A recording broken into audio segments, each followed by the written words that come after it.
Welcome to the Colorlight course. This video will introduce you how to use the intelligent settings function in LED setting to configure a module and make it work properly.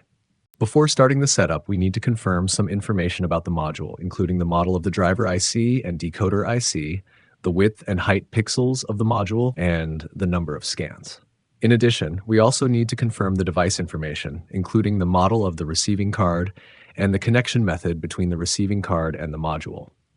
Then, use a USB cable and a signal cable, such as an HDMI cable, to connect the control PC and the processor. The USB cable is used for control signal transmission, and the video cable is used for video signal transmission.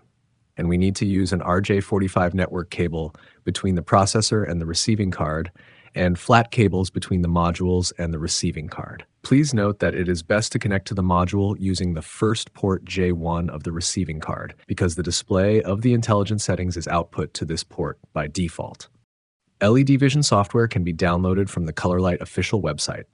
After installation, there will be two icons, LED Setting and LED Vision. LED Setting is used to configure parameters, while LED Vision is used for video playback. Double-click to open LED Setting, select Screen Configuration, and enter the password 168 or 777. Click Device Information and select Sending Mode as Sender or Player according to the type of device you are using. For example, select Sender when using X or Z series, and select Player when using A series product. Next, click Detect Device to confirm whether the device is connected successfully.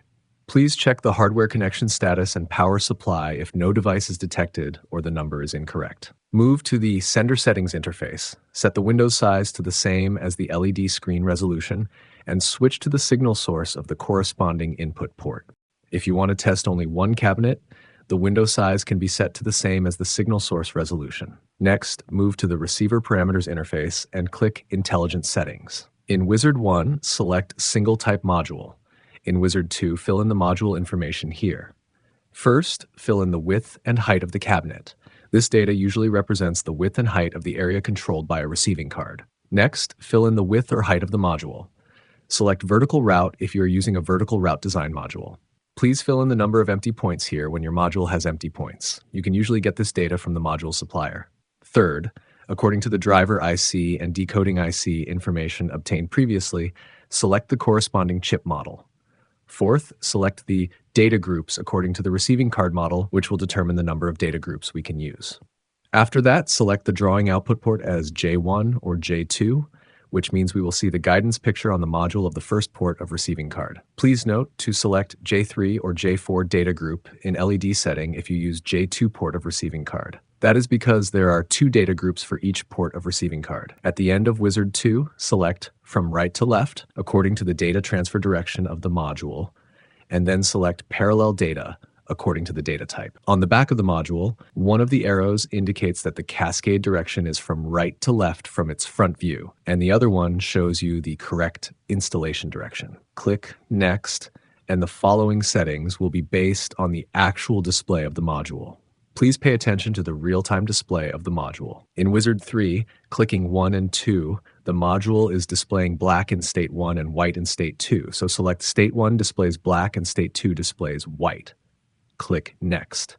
In Wizard 4, select 1 darker than 2 according to the light and dark contrast between 1 and 2. However, some ICs do not require Wizard 4 because there is no corresponding design. Click Next. In Wizard 5, select the appropriate color that the module is displaying. Click Next. In Wizard 6, count and enter the number of the rows or columns lighting on the module, then click Next. The modules with Hub 75 interface have two data groups for each port, so the number of rows in Wizard 6 is usually half of the module height. In Wizard 7, count and enter the number of the rows or columns lighting on the module, then click Next. In Wizard 8, you can see a pixel flashing on the module. Click on the corresponding position in the LED setting one by one according to the flashing pixel. You can click Repeat and select Write Repeat and Repeat All when these pixels have certain rules. LED setting will automatically draw the route. When you finish row 1, the pixels in row 2 will all flash, which means you have completed the first scan. Then you can click anywhere on the second row in Wizard 8.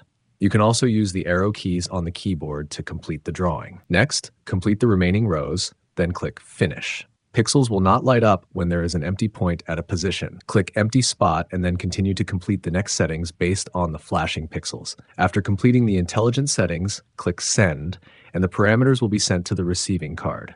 Click Save to Receiver to avoid parameter loss after power restart. Then move to the receiver mapping interface and set the number of receiving cards and its width and height. Next, select the Ethernet port which is connected to the receiving card. Set the mapping according to their connection method. After completion, click Send and Save to Device. You can move the cursor to the upper left corner of the computer desktop to check whether the intelligent settings is successful. At this point, the intelligent settings have been completed. See you next time.